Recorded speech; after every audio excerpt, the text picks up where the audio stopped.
So, in terms of a good sample or an ideal sample, besides being representative of the population, what else about the sample do you think needs to be true so that you can trust the results of your sample for the population?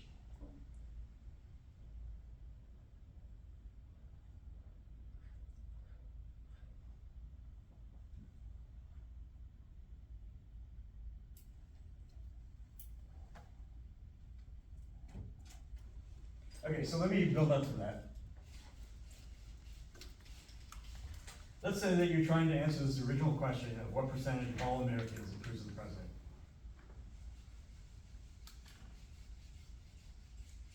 And let's say that you try to answer this with a sample of 100 people.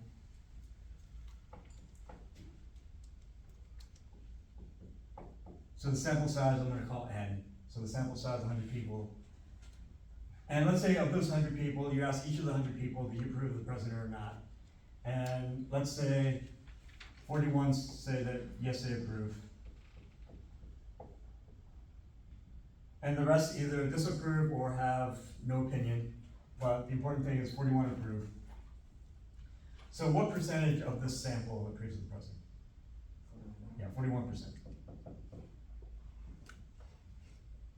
So the question is, what percentage of the entire country approves of the president? That's what we're truly interested in. And so let's say that there's somebody else who's trying to answer the very same question, but let's say that they collect a sample that has 1,000 people. And let's say in this sample of 1,000 people, let's say 372 people approve of the president. So what percentage of this sample approves of the president? 37.2. Yeah, 37.2.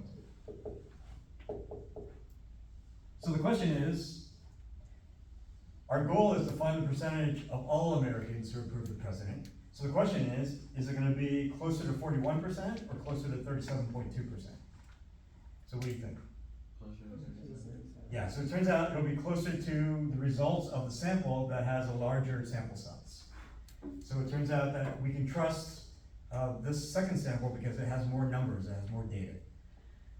So the second important attribute of a good sample is the size of the sample.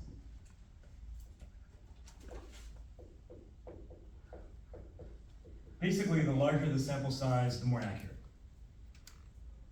But what happens if the sample size is very, very large, the results will be very, very accurate. But what happens if the sample size is too large? Yeah, very good. It defeats the whole purpose of doing this because we're trying to make a conclusion about the original huge population using a smaller sample. But if the sample size is too large, then now it defeats the whole point of doing this statistics in the first place. Because now our sample size is too large and it's approaching the population size. So we want a sample size that is large enough to be accurate, but still small enough to be feasible. And so there's a sweet spot here in the sample size. And so this is something that we'll talk about later in the semester as to what the sample size needs to be small enough to still be feasible to collect, but still be large enough to be accurate. So this is something we'll talk about later in excruciating detail.